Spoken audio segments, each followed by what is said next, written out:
খ্রিস্টে আমার প্রিয় ভাই ও বোনেরা, কয়েক বছর আগে এক যুবক হিন্দু ভদ্রলোক আমাকে এমন একটি প্রশ্ন করেছিলেন যা আজও আমি ভুলতে পারিনি। তিনি বলেছিলেন, ফাদার, ইহুদিরা কোশের খাদ্যবিধি মেনে চলে, মুসলমানরা হালাল খাদ্যবিধি মেনে চলে, খ্রিস্টানদেরও তো পুরাতন নিয়ম আছে, তাহলে খ্রিস্টানরা কেন মসির সমস্ত বিধি ব্যবস্থা পালন করে না? এটি ছিল একটি আন্তরিক প্রশ্ন। হয়তো আমাদের মধ্যেও অনেকেই কোনো না কোনো সময়ে এই প্রশ্নটি ভেবেছেন। যদি যিশু বলেন যে তিনি আইন বিলোপ করতে আসেননি, তাহলে আমরা কেন তোরাহের সমস্ত বিধান পালন করি না? আমরা কেন শূকরের মাংস খাই? কেন আমরা ইহুদিদের বিশ্রামবারের পরিবর্তে রবিবারকে প্রভুর দিন হিসেবে পালন করি? কেন ইসরায়েল জাতিকে দেওয়া 613টি আদেশ আমরা পালন করি না? এই প্রশ্নটি আমাকে ভাবিয়েছিল, কারণ এটি আজকের সুসমাচারের কেন্দ্রবিন্দুকে স্পর্শ করে। যিশু বলেন, এ কথা মনে করো না যে আমি আইন বা ভাববাদীদের বিলোপ করতে এসেছি। আমি বিলোপ করতে নয়, পূর্ণতা দিতে এসেছি। সমস্যা কখনোই আইনের মধ্যে ছিল না। সমস্যা ছিল মানুষের হৃদয়ে। ঈশ্বর তাঁর আদেশগুলি প্রেমের সঙ্গে দিয়েছিলেন। সেগুলো মানুষের জন্য শৃঙ্খল ছিল না, সেগুলো ছিল মানুষের পথকে আলোকিত করার প্রদীপ। ঈশ্বরের আদেশ না থাকলে সত্য আপসের বিষয় হয়ে যায়, মানুষের জীবনের মূল্য কমে যায়, পরিবার ভেঙে পড়ে এবং ত্যাগের জায়গা দখল করে নেয় স্বার্থপরতা। ঈশ্বর তাঁর সন্তানদের জীবনযাপনের পথ শেখানোর জন্যই এই আদেশগুলি দিয়েছিলেন। কিন্তু তারপর যিশু বলেন যে তিনি আইনকে পূর্ণতা দিতে এসেছেন। এর অর্থ কি? একটি দীর্ঘ রাস্তার কথা ভাবুন, যা বিস্তীর্ণ প্রান্তরের মধ্য দিয়ে চলে গেছে। রাস্তা ভালো, রাস্তা প্রয়োজনীয়, কিন্তু রাস্তা নিজেই গন্তব্য নয়। তার উদ্দেশ্য হল যাত্রীদের গন্তব্যে পৌঁছে দেওয়া। আইনও ছিল এমনই একটি পথ, ভাববাদীরাও ছিলেন এমনই একটি পথ, বলিদানগুলোও ছিল এমনই একটি পথ, চুক্তিগুলোও ছিল এমনই একটি পথ। পুরাতন নিয়মের সমস্ত কিছুই কোনো এক গন্তব্যের দিকে এগিয়ে যাচ্ছিল, অথবা বলা যায় একজন ব্যক্তির দিকে এগিয়ে যাচ্ছিল।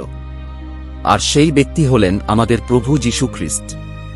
পাস্কা মেষশাবক খ্রিস্টের দিকে ইঙ্গিত করছিল, মন্দির খ্রিস্টের দিকে ইঙ্গিত করছিল, বলিদানগুলো খ্রিস্টের দিকে ইঙ্গিত করছিল, মসিহ খ্রিস্টের দিকে ইঙ্গিত করছিলেন, ভাববাদীরা খ্রিস্টের দিকে ইঙ্গিত করছিলেন। মুক্তির সমগ্র ইতিহাস যিশুর মধ্যেই তার পূর্ণতা লাভ করে। ক্রুশের উপর যিশু সেই বলিদান অর্পণ করেছিলেন, যার পূর্বাভাস পুরাতন নিয়মের সমস্ত বলিদানের মধ্যে পাওয়া যায়। তার পুনরুত্থানের মাধ্যমে তিনি সেই নতুন ও চিরন্তন চুক্তি স্থাপন করেছিলেন, যার প্রতিশ্রুতি ভাববাদীরা দিয়েছিলেন। আইন যেদিকে নির্দেশ করেছিল, খ্রিস্ট তা সম্পূর্ণ করেছেন। আইন যা প্রকাশ করেছিল, খ্রিস্ট তা নিরাময় করেছেন। আর আইন যা আদেশ করেছিল, খ্রিস্ট আজ পবিত্র আত্মার মাধ্যমে তা আমাদের হৃদয়ে লিখে দেন। যিশু ঈশ্বরের পরিকল্পনা শেষ করতে আসেননি, তিনি সেই পরিকল্পনাকে পূর্ণতা দিতে এসেছেন। কিন্তু এরপরই যিশু একটি বিস্ময়কর কথা বলেন, তোমাদের ধার্মিকতা যদি শাস্ত্রী ও ফারিসীদের ধার্মিকতার চেয়ে শ্রেষ্ঠ না হয়, তবে তোমরা স্বর্গরাজ্যে প্রবেশ করতে পারবে না।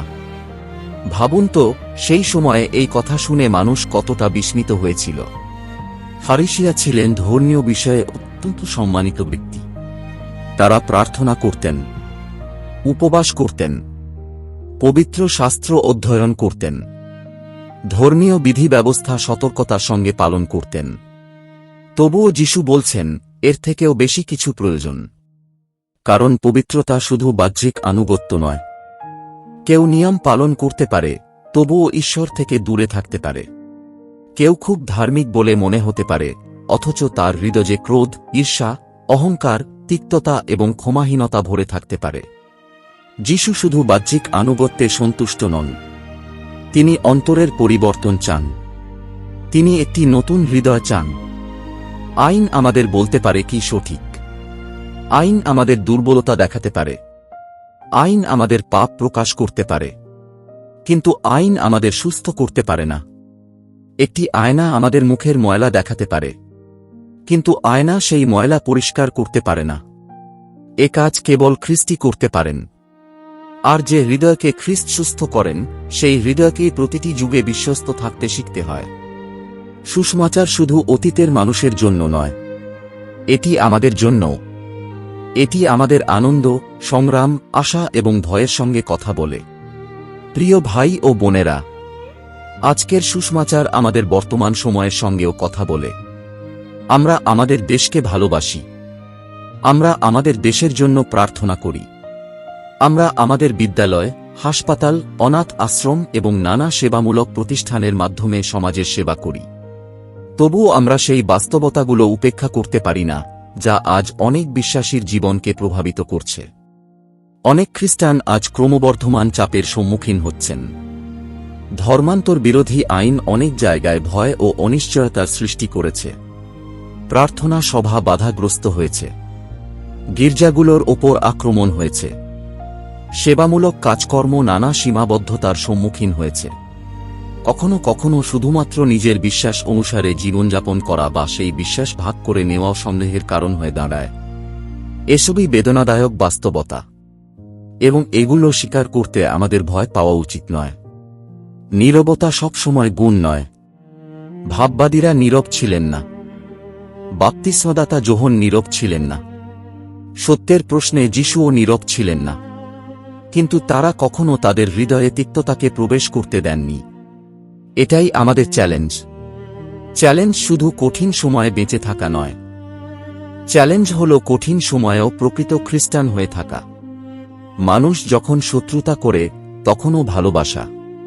যখন মিথ্যা ছড়ানো হয়, তখনও সত্যে অটল থাকা। যখন ভয় ছড়ানো হয়, তখনও আশা ধরে রাখা। যখন শিষ্যত্বের মূল্য দিতে হয়, তখনও বিশ্বস্ত থাকা। এই কারণেই যিশু বলেন, তোমরা যদি আমাকে ভালোবাসো, তবে আমার আদেশ পালন করবে। খেয়াল করুন, তিনি বলেন না, যদি তোমরা আমাকে ভয় করো। তিনি বলেন না, যদি তোমরা ক্ষমতা চাও। তিনি বলেন, যদি তোমরা আমাকে ভালোবাসো। ভালোবাসা সবকিছু বদলে দেয়। যখন আমরা ভালোবাসি, তখন আনুগত্য আর বোঝা মনে হয় না। যখন আমরা ভালোবাসি, তখন ত্যাগ অর্থবহ হয়ে ওঠে। যখন আমরা ভালোবাসি, তখন ক্ষমা করা সম্ভব হয়। যখন আমরা ভালোবাসি, তখন সাহসী হওয়া সম্ভব হয়। ফারিসিরা মনে করত, সবচেয়ে ভালোভাবে নিয়ম পালন করলেই ধার্মিক হওয়া যায়। কিন্তু যিশু আরও গভীর সত্য প্রকাশ করেন। সত্যিকারের ধার্মিকতা হল কর্মে প্রকাশিত ভালোবাসা। এমন ভালোবাসা যা বিনিময়ে কিছু চায় না।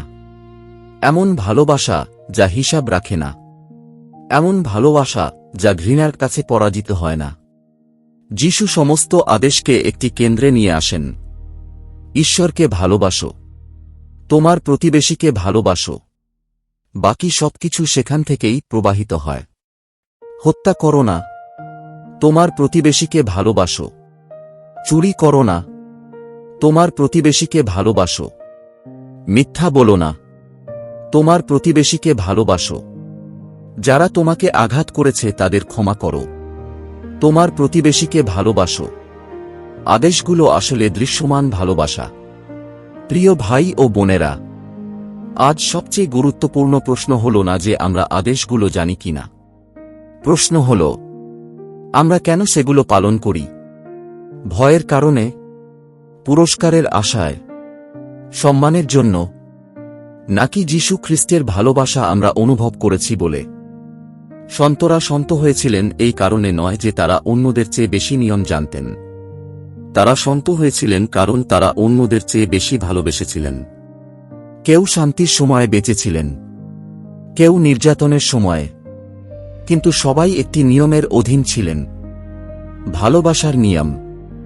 আজ যখন আমরা এই বেদির কাছে আসি, আসুন আমরা প্রার্থনা করি। প্রভু, তোমার আইন আমাদের হৃদয়ে লিখে দাও। আমাদের ভয়কে বিশ্বাসে পরিণত করো।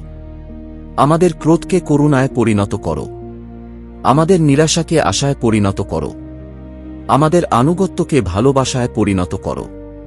কারণ শেষ পর্যন্ত সমগ্র আইন, সমগ্র সুসমাচার এবং সমগ্র খ্রিস্টীয় জীবন একটিমাত্র শব্দে সংক্ষেপ করা যায়: ভালোবাসা। কারণ ভালোবাসা আইনের অবসান নয়, ভালোবাসাই আইনের পূর্ণতা। আমেন।